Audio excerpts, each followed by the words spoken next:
Bienvenue au jardin vous est proposé par Fertactive. Des engrais solubles pour votre potager, vos plantes fleuries et votre verger. Retrouvez nos produits en jardinerie spécialisée et sur www.fertactive.com. Fertactive, l'essayer, c'est l'adopter. Prendre soin de son jardin n'a jamais été aussi facile avec Oriange 3 en 1, la nouvelle innovation Solabiol. Grâce à la technologie de l'hydrodistillation, Oriange 3 en 1 utilise toute la puissance de l'huile essentielle d'orange. Sa formulation permet de combattre efficacement les insectes, les acariens et les maladies en neutralisant leurs cellules. Oriange 3 en 1, c'est le geste simple pour prendre soin de son jardin. Insectes, acariens et maladies, un seul produit et c'est fini.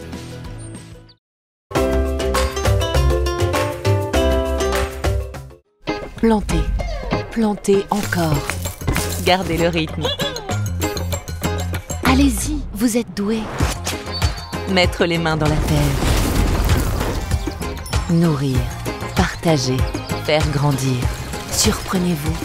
Fertiligène, révélez votre nature. Vous n'avez pas la main verte?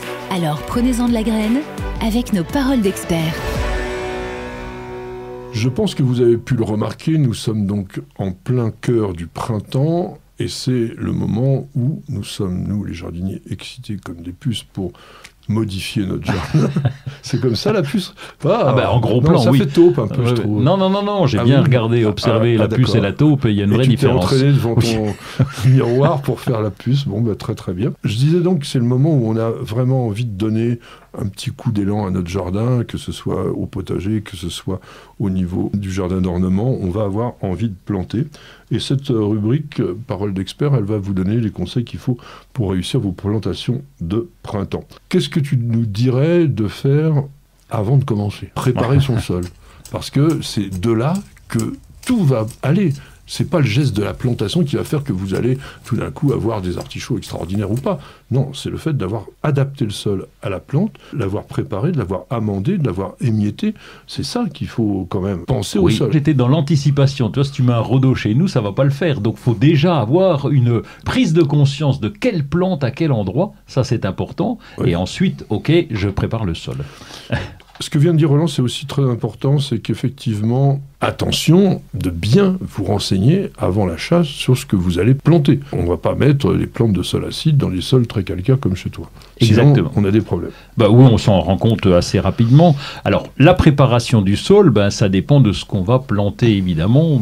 L'idéal, c'est de travailler dans un sol bien aéré, et puis on va creuser en fonction de ce qu'on a à planter. Est-ce que c'est un conteneur? Est-ce que ce sont des petits godets? Là, est-ce que, par exemple, tout ce qui est amendement ou engrais, tu en mets juste avant la plantation, ou le sol, tu l'as vraiment préparé avant? Non, c'est de la préparation en amont. Quand on plante, souvent le sol est bien meublé. Et ça, c'est l'idéal. Si vous ne l'avez pas fait, donc pensez quand même à acheter un sac de terreau ou d'amendement.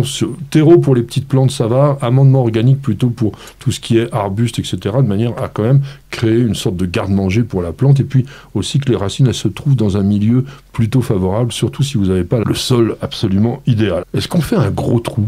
Oui. Alors, encore une fois, ça dépend de la plante, ça dépend du volume. Tu veux pas 6 mètres cubes pour mettre une plante de 3 cm? C'est qu'est-ce que je voulais dire.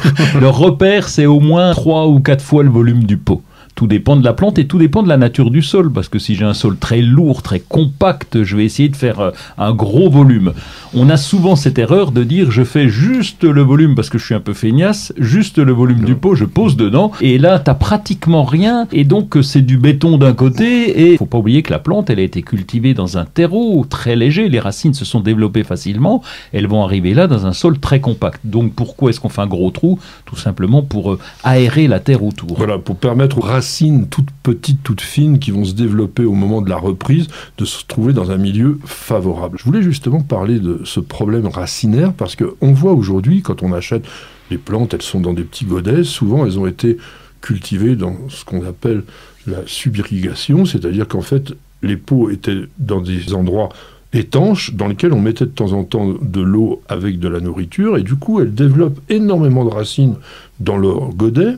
Et moi j'ai vraiment remarqué, même en faisant attention, parce qu'on dit toujours faut éplucher, etc., la reprise parfois se fait mal. En fin d'année, on a toujours les racines qui sont autour de la motte. Est-ce qu'on a quelque chose de mieux que ce que je disais avant pour pouvoir permettre aux plantes d'avoir leurs racines qui se développent. Ah ben c'est déjà décompacter la motte, Oui, ça, c'est ce que bien je fais, gratter, c'est ce que je dis, oui, oui. avec un sécateur, lacérer un petit peu la motte de façon à ouvrir les racines, ça c'est le plus important. Et si tu as préparé le sol avec un mélange avec du terreau, terre de plantation, si on arrose bien avec une cuvette, normalement ça tient. Ouais, mais il y a des déboires. Je vois parfois les mottes, elles restent comme elles étaient, et surtout parce qu'on voit aussi des plantes qui sont cultivées en tourbe, et là, c'est pas commode. Oui, et déjà il y a un contrôle à faire discrètement dans la jardinerie, c'est de pouvoir sortir le pot pour voir si tu as un chignon ou pas. Voilà. Ça dépend. Si c'est un gros arbuste, moi je fais toujours ça. Je vais regarder, tac tac, discret, je regarde, hop. Et s'il y a un gros chignon, ça veut dire que la plante est peut-être là depuis 2 ans, et je vais le laisser à mes amis, et moi je vais essayer d'en prendre une autre. Voilà, parce que elle aura plus de mal à vraiment se Oui. développer. Et les végétaux qui ont été cultivés en tourbe, vous savez, c'est tout pulvérulent quand vous les dépotez. Il faut bien tremper la motte soigneusement, qu'il y ait plus de bulles d'air qui remontent à la surface avant de mettre la plante dans son trou. Parce que la tourbe a un mal de chien à se réimbiber. Et le truc, le pire, c'est que vous plantez ça directement dans un pot, après vous arrosez, et vous avez l'impression que la plante est imbibée parce que l'eau va filtrer à travers le trou d'évacuation de l'eau. Alors vous dites, la plante, elle en a assez. Rien du tout. Tout a glissé le long de la motte et la plante se dessèche. Donc attention à ça, c'est important. Les distances de plantation. Ça, c'est capital. En amont, lorsqu'on a choisi sa plante, on doit connaître sa taille adulte. Ça, c'est la première chose qu'on devrait demander. Quelle est la taille adulte de la plante? Il est clair que c'est un arbre qui fait 10 mètres de haut et 5 mètres de large. On va essayer de les mettre tous les 5 mètres, enfin 2,50 mètres si on prend le diamètre. Il suffit de connaître ça, la taille adulte de la plante, pour se dire, ben voilà, je prends la moitié du diamètre et je plante à côté. Mais c'est vrai qu'au départ, ça fait parfois pas très joli. Vous avez votre jardin C'est qui moche. est tout petit et vous vous dites il sera jamais très très beau, sauf que petit jardin ou petite plante deviendra grande. Profondeur de plantation, ça aussi je voudrais qu'on en dise 2 mots. Oui. Oui, parce que c'est un piège. C'est un piège, pourquoi? Parce qu'on fait un gros trou, on l'a dit, 5 fois le volume du pot quelquefois, donc tu te retrouves avec une profondeur importante. Le niveau des premières racines devrait être au niveau du sol. Pour ça qu'on met la bêche en travers Voilà, sur le ou dessus. jusqu'à 2-3 cm en dessous, ça peut le faire. Pas trop plus. Ça dépend si vous avez par exemple des plantes qui rejettent bien du pied. Tout ce qui est arbuste par exemple, si vous l'enterrez un peu, ça a peu d'importance. Il y a des plantes qu'il faut enterrer beaucoup. Par exemple, les pivoines arbustives, on va les enterrer au moins de 10 cm de manière à ce qu'elles puissent s'affranchir. C'est-à-dire qu'en fait, au niveau de la greffe, ça puisse se raciner. Mais d'une manière générale, il a raison, n'enterrez pas plus profondément la plante que ce qu'elle est au moment où vous l'achetez. Les tomates aussi d'ailleurs, hein, Les tomates, on les enterre, on enterre la aussi. base. Tout à fait. Qu'est-ce que tu plantes en ce moment? Tout. Ah bah là, tout est permis aujourd'hui. Évidemment, c'est pas le moment pour planter les fruitiers parce qu'il est préférable de les mettre oui. à l'automne. Mais comme on a des offres, on a des trucs, on craque un petit peu, bon, on peut aussi les planter quand même. Mais c'est pas la bonne saison. Ça serait préférable de planter à l'automne.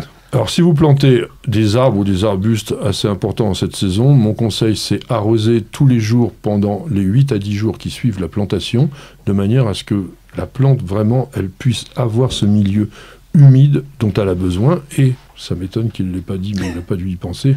N'oubliez pas, on paille. Ah bon? Pardon. Non, mais on paille une fois qu'on a planté. Ah oui. Et la cuvette, c'est important, tu as parlé des arbustes, Oui. ça c'est capital, la cuvette, même si on paille. Pourquoi? Parce que l'arrosage, si on est en légère pente, l'arrosage il ruisselle. Ouais, mais Et j'aimerais donc, quand même que tu dises 2 mots, parce que la cuvette, quand on entend comme ça, on a La l'impression qu'il cuvette, faut mettre une oui. cuvette. Non. La cuvette, c'est creuser légèrement le sol autour de la plante, on va dégager de manière à ce que l'on concentre l'ensemble de l'eau d'arrosage. Merci beaucoup de nous avoir suivis jusque-là. Et avec Roland, on vous dit Bienvenue au jardin.